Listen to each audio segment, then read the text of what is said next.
What's going on, everybody? Welcome back to another video. So today what we're going to do is hop into the pre-production for a new short film that I've been working on for the past few weeks. So this is a short film on tennis. So it follows this main character who is struggling with his performance. He's looking to improve certain aspects of his game as well as certain aspects of his personal life as well. And so I did all of this pre-production in Milanote. I just find that it's very intuitive and it allows me to have a workflow that I'm happy with. So let's hop on into here and we'll pop into the tennis board that I've created. So I put a lot of work into the pre-production side of things, and the reason for that is I love the organizational aspect of the pre-production, and I love the fact that it significantly decreases my stress and anxiety when I'm actually going out and shooting these aspects for this short film. I find that for me, it's very important to actually put in the time prior to the shoot and get all or most of the details ironed out so that I have a good understanding of what I want to shoot come shoot days. And so that ranges anywhere from shot inspiration, music inspiration, video inspiration, and even like writing out a storyline too, if it's like a short film like this. But obviously that's not gonna be the case for every single video. But for something a little bit more thorough and requires a lot more meticulous work, I find that putting in the time to do the pre-production really pays off in the long run. First things first, I knew that I'd be shooting at different times of the day at different locations, so I wanted to create a slide here that goes into all of the locations that I will be filming at. And this gives us an idea of, what time of day we need to shoot at each location, whether we need to rent out, let's say, a tennis court at a location, or whether we need someone to join up with us and be a tennis partner and hit some balls for the main character. All those little details, you just want to know the location prior to the actual shoot, just so you can kind of figure out what you need for each location. So then I also wanted to basically know what sort of equipment I needed to rent, and I should preface that I want to keep this short film as simple as possible. So I want to rely on using pretty much the equipment that I own, save for a couple things such as a haze machine, which I don't actually own at the moment, and a tennis serving machine thing, the one that shoots the balls out. And obviously I wouldn't own one of those because I don't play tennis myself. So having that additional organization to ensure that you have whatever rentals you need rented out for the given shoot days. Otherwise it can be very, very stress inducing, and if you don't have the rentals on hand for when you're scheduled to shoot, it just makes you look very unprofessional, and it can seriously depreciate the production quality of your video. And then another thing that I really like incorporating is just a panel for miscellaneous thoughts, things that you think could be beneficial for the overall story and the overall film, as well as, potential concepts that you'd like to see incorporated into it. So one of them being, I thought it would be neat to have the sound of a tennis ball bouncing to act almost like a metronome to set the tone for the video. So the faster it's bouncing, obviously the more frantic and the more anxiety inducing the clips will be at that given point in the film. Whereas if the bounces are longer and more spaced out, the character's going to be in more control and they'll be in a stronger mindset and headspace as well. So just little things like that, when they pop into your head, having a space to just be able to jot them down quickly.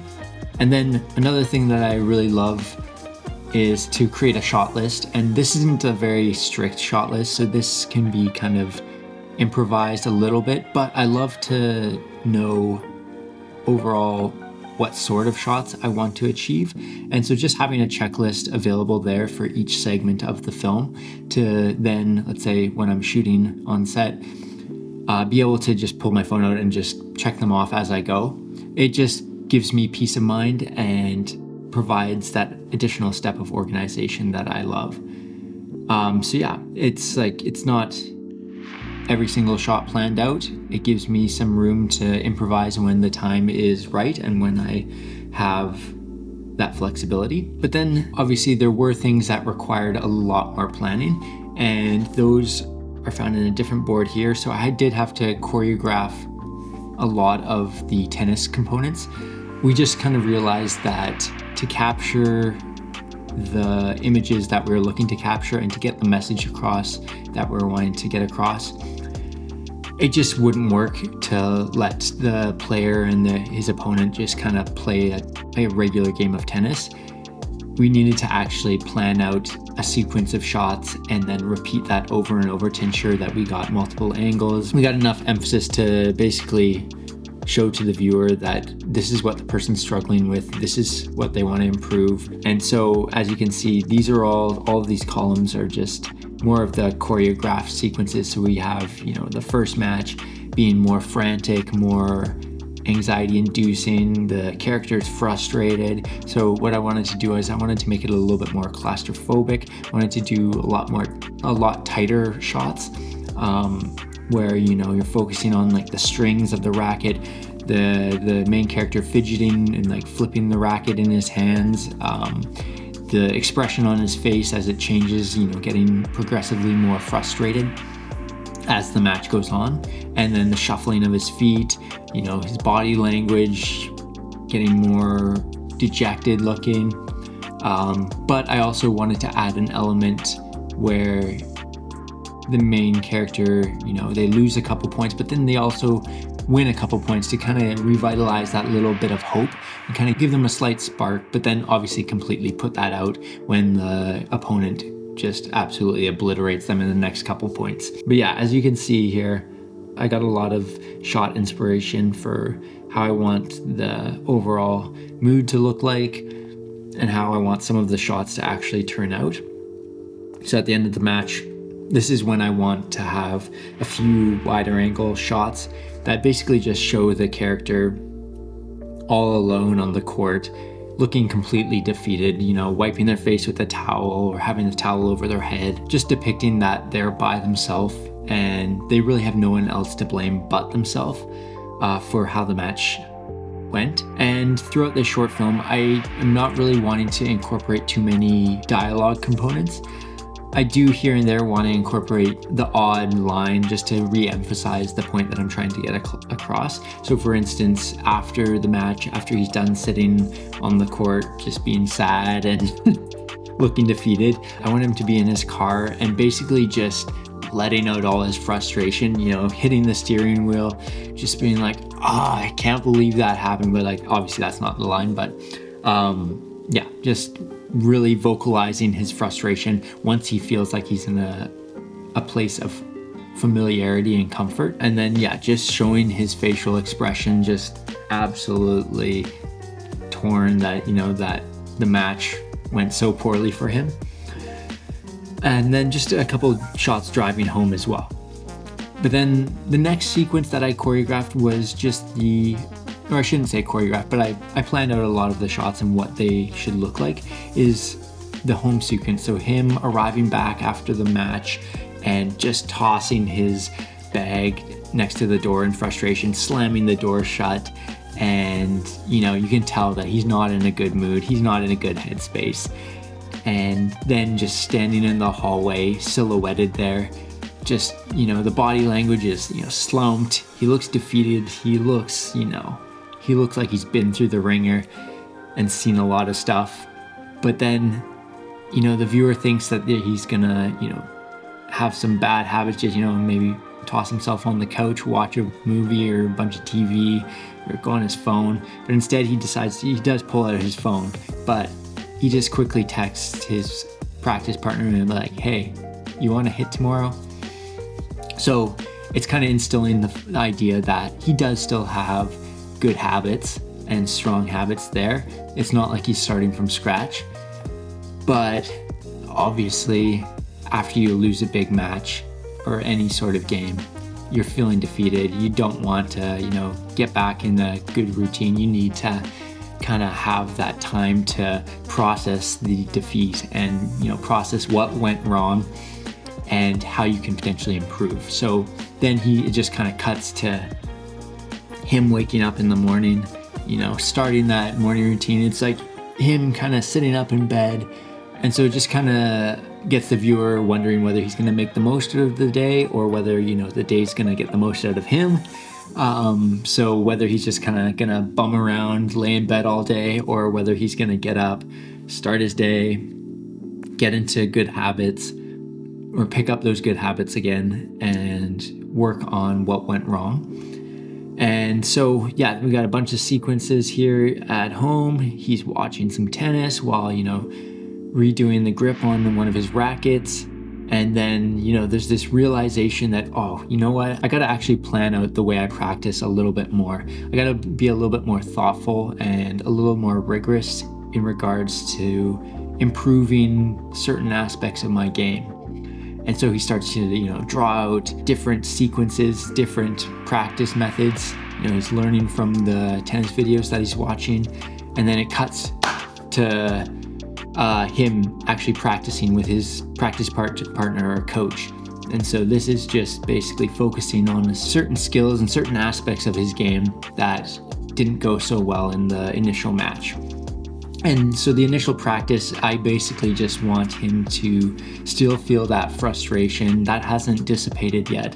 It's still lingering, and you can tell it kind of progresses more and more through the practice as he gets frustrated, as things aren't going the way he planned.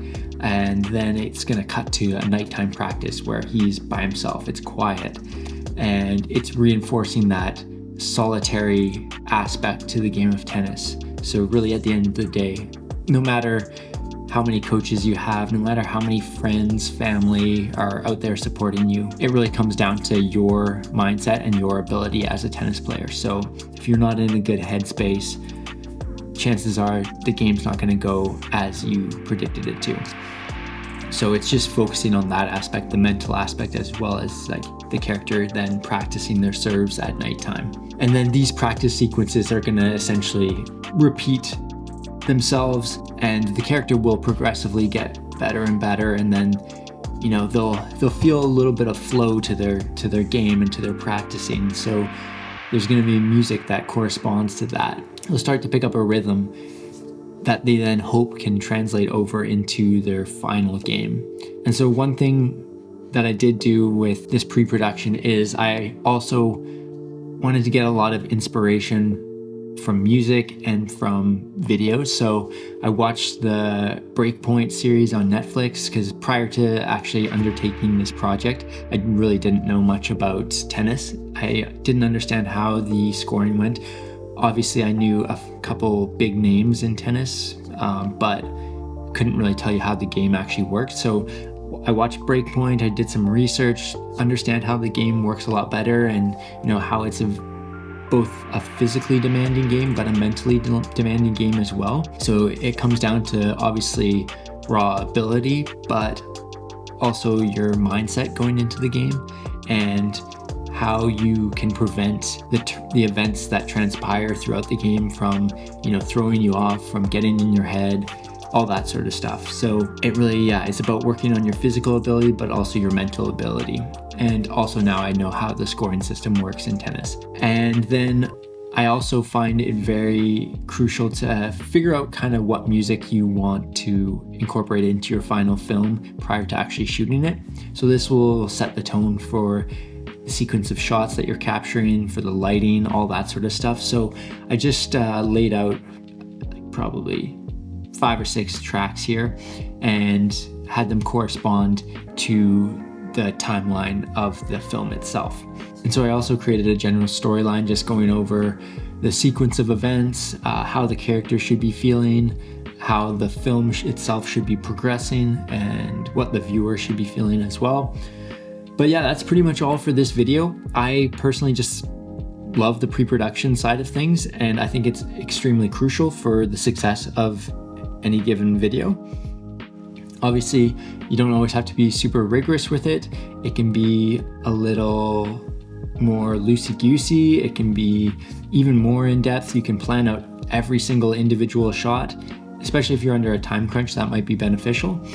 But because there's no deadline, there's no real timeline for this film itself, I've allowed myself to keep it a little bit more relaxed. Obviously, I did want to get a lot of shot inspiration and have a shot list available to make things a lot more seamless. But yeah, that's pretty much all for this video. Hopefully you enjoyed it. Hopefully you learned something from it. If you found it boring, I apologize for that. But I appreciate you guys coming along for this ride. Thanks for watching the videos. Thanks for continuing to comment, make suggestions. I greatly appreciate that. Love you guys, and I will see you in the next video. Bye.